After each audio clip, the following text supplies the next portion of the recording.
तपाईहरुलाई यस reading is best च्यानलमा हार्दिक स्वागत छ।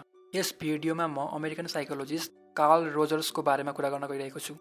रोजर्सको अनुसार मानिसको जीवनको अनुभव एकदम फरक र भिन्दै हुने भएकाले यसलाई कुनै फिक्स्ड अथवा संरचनागत थेरापी वा पर्सपेक्टिभले हेर्न सकिदैन।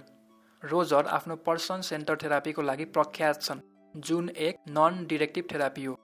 यस थेरापीको अनुसार क्लाइन्ट आफ्नो जीवनको लागि आफू नै एक्सपर्ट हुन्, किनकि उनीहरूलाई आफ्नो बारेमा धेरै थाहा हुन्छ। यस कारणले यस थेरापीमा थेरापिस्टले सहजकर्ताको भूमिका निर्वाह गर्छन् र क्लाइन्टलाई आफ्नो उत्तर आफै खोज्न सहयोग गर्छन्।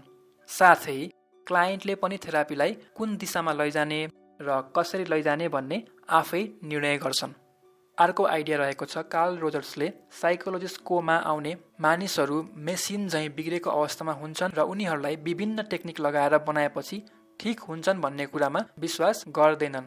यस कारणले उनले प्यासेन्ट भन्दा पनि क्लाइन्ट शब्द प्रयोग गर्न सबैलाई आग्रह गरेका छन्। रोजर्सको अनुसार एउटा राम्रो जीवन जिउनको लागि हामी हाम्रो जीवनको हरेक पलमा आउने नयाँ अनुभव र सम्भावनालाई खुलेर महसुस गर्नुपर्छ। त्यस्ता अनुभव र सम्भावनालाई आत्मसात गरेर अघि बढ्नुपर्छ। तर के भइदिन्छ भन्दा मानिसहरू यस्ता अनुभव र सम्भावना बेवास्ता गरेर अघि बढ्छन्। उनीहरू यस्ता अनुभव र सम्भावनादेखि आफूलाई बन्द गरेर एउटा साँघुरो संसारमा बाँच्ने गर्छन्।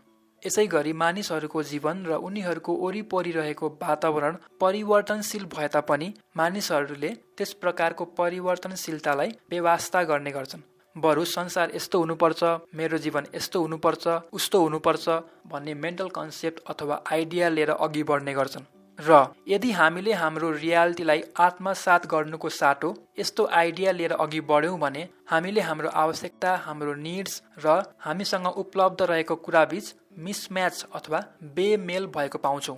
यसरी यदि हामीले संसारबाट आफूले चाहेको कुरा पाउन सकेनौँ र आफ्नो संसार यस्तो हुनुपर्छ, जीवन उस्तो हुनुपर्छ भन्ने आइडिया पनि चेन्ज गर्न सकेनौँ भने हाम्रो दिमागमा कन्फ्लिक्ट अथवा द्वन्द्व उत्पन्न हुन्छ र यस्तो अवस्थामा हामीले हाम्रो डिफेन्स मेकानिजम प्रयोग गर्ने गर्छौँ, जसमा हामीले हाम्रो रियालिटीलाई बेवास्ता, अस्वीकार अथवा रियालिटीलाई नै आफू अनुरूपको पुनः व्याख्या गर्ने गर्छौँ।